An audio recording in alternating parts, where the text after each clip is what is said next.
এই দেখো এখানে আছে ম্যাগি। দেখেই বুঝতে পারছো যে আজকে একটা নতুন ম্যাগির রেসিপি নিয়ে চলে আসলাম। তো আজকে ম্যাগিটা আমি কী করে বানাই তোমাদের সঙ্গে শেয়ার করব।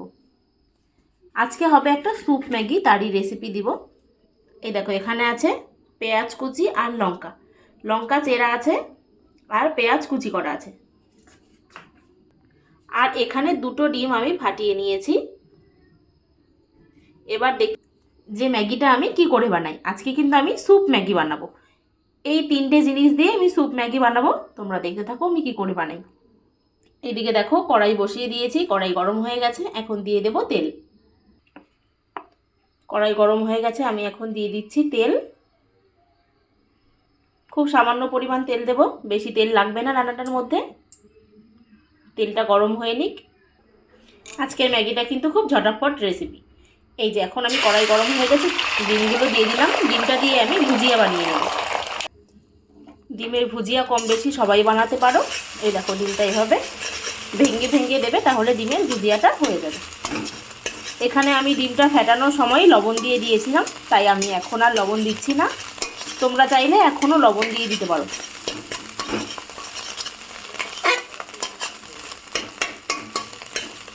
এই দেখো আমার ডিমের ভুজিয়া কিন্তু রেডি।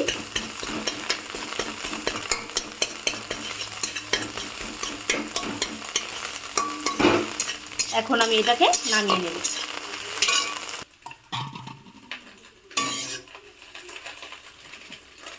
এই যে আমি ডিমগুলো কিন্তু সব ভুজিয়াটা নামিয়ে নিয়েছি।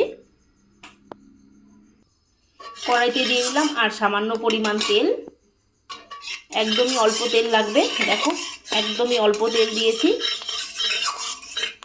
গরম হয়ে গেছে, এখন আমি দিয়ে দেব। সবার প্রথমে দিতে হবে লঙ্কাটা। লঙ্কাটার ফ্লেভারেই ম্যাগিটা রান্না হবে, তাই লঙ্কাটা আগে ভালো করে ভেজে নিতে হবে। এই পুরো ম্যাগিটার মধ্যে এই কাঁচা লঙ্কার ফ্লেভারটা দিয়ে ম্যাগিটা রান্না হবে, তাই আমি লঙ্কাটা একটু ভালো করে ভেজে নিলাম। এখন দিয়ে দেব এই পেঁয়াজ। পেঁয়াজটাকে ভালো করে ভেজে নেব। এখানে কিছু আর কিছু লাগছে না, শুধু পেঁয়াজ আর কাঁচা লঙ্কা আর ডিম দিয়ে আমি ম্যাগিটা সেদ্ধ করব।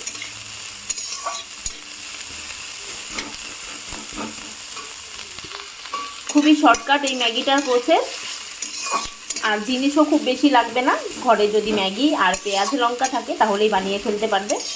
যদি ডিম নাও থাকে তাও এই রেসিপিটা হয়ে যাবে। যদি ডিম না দিয়েও রান্না করতে চাও তাহলেও এই ম্যাগিটা খুবই টেস্ট লাগবে খেতে। পেঁয়াজটাকে ভালো করে ভেজে নিতে হবে, একটু পোড়া পোড়া করে ভাজতে হবে। তো আমি পেঁয়াজটা ভালো করে ছড়িয়ে দিচ্ছি, যাতে পেঁয়াজটা ভালো করে ভাজা হয়ে যায়। আমরা যতই শুনি না কেন 2 মিনিটে ম্যাগি হয়ে যায়, 2 মিনিটে কিন্তু কখনোই ম্যাগি হয়ে যায় না। আমি এখন এই পেঁয়াজ ভাজাটার মধ্যে অল্প লবণ দিয়ে দিচ্ছি, দিয়ে আরও ভালো করে ভাজতে হবে। পেঁয়াজটা পোড়া পোড়া করে ভাজবো, তো তোমরা দেখতে থাকো। এই দেখো আমার পেঁয়াজটা পোড়া পোড়া ভাজা হয়ে গেছে। এখন আমি এর মধ্যে দিয়ে দেব ম্যাগিগুলো। এই দেখো ম্যাগিগুলো দিয়ে দিলাম। ম্যাগিগুলো দিয়ে এবার নাড়াচাড়া করবো একটু। তোমরা চাইলে ম্যাগিগুলো ভেঙেও দিতে পারো, আমি ভেঙে দিইনি। জল দিলে তখনই সেদ্ধ হয়ে যাবে, তো ভাঙার দরকার নেই। এই যে ম্যাগিটা দিয়ে একটু এভাবে নাড়াচাড়া করে নেবে। আমি নাড়াচাড়া করে নিচ্ছি। কড়াইয়ের একদম আঁচটা বাড়িয়ে রাখবে, ফুল হিটে রাখবে যখন এই ম্যাগিটা দিয়ে ভাজবে। এই দেখো আমি এখন এর মধ্যে দিয়ে দেব জল। যখন আমি জলটা দেব তখন যেন একদম কড়াইটা খুব গরম থাকে একদম। এই দেখো এরকম শব্দ হতে হবে, তাহলে ম্যাগিটা খুব টেস্ট হবে।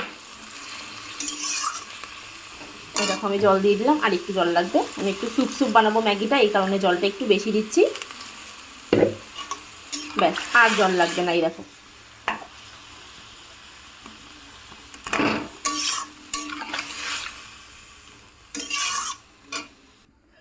কড়াইয়ের আঁচটা একদম বাড়ানো থাকলে জলটা খুব ছ্যাঁতছ্যাঁত করবে, তখন দেখবে ম্যাগিটা খুব টেস্ট লাগবে।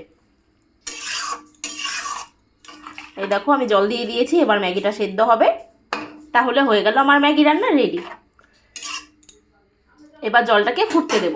যতক্ষণ না জলটা ফুটে যাচ্ছে ততক্ষণ আমার ম্যাগি হচ্ছে না। দেখো ম্যাগিটার জলটা ফুটছে, আমি এখন এর মধ্যে দিয়ে দিচ্ছি ভেজে রাখা ডিমগুলো। এখন দিয়ে দেবো এখানে অল্প মশলা, আর বাকি মশলাটা আমি একটু পরে দেব।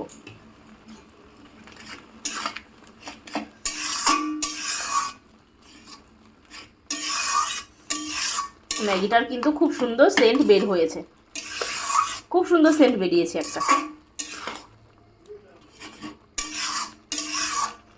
আরও কিছুক্ষণ জলটা ফুটবে, আর একটু ম্যাগিটা শুকিয়ে যাবে, তারপর আমি ম্যাগিটাকে নামিয়ে নেব। আর বাকি মশলাটা আমি গ্যাসটা বন্ধ করার পরে দেব। এই দেখো আমার ম্যাগি থেকে জল শুকিয়ে গেছে, আমার ম্যাগিটা কিন্তু একদম রেডি। আমি এবার নামিয়ে নেব। এই দেখতেই পাচ্ছ ম্যাগিটা। তোমরা যখন এই রেসিপিটা বানিয়ে খাবে তখন দেখবে ম্যাগিটা কি টেস্ট লাগে খেতে। এই দেখো আমি গ্যাসটা এখন বন্ধ করে দেব।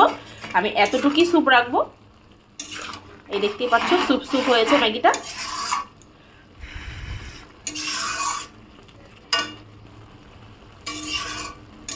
ব্যাস আমার ম্যাগি একদম রেডি। এবার আমি পরিবেশন করব। দেখতেই পাচ্ছ ম্যাগিটা দেখতে কত সুন্দর দেখাচ্ছে, খেতেও কিন্তু খুব টেস্ট লাগবে। তোমরা একবার এই ম্যাগি রেসিপিটা অবশ্যই বানিয়ে খেয়ে দেখবে। যদি ভালো লাগে আমার চ্যানেলটাকে সাবস্ক্রাইব করবে আর লাইক কমেন্ট করবে।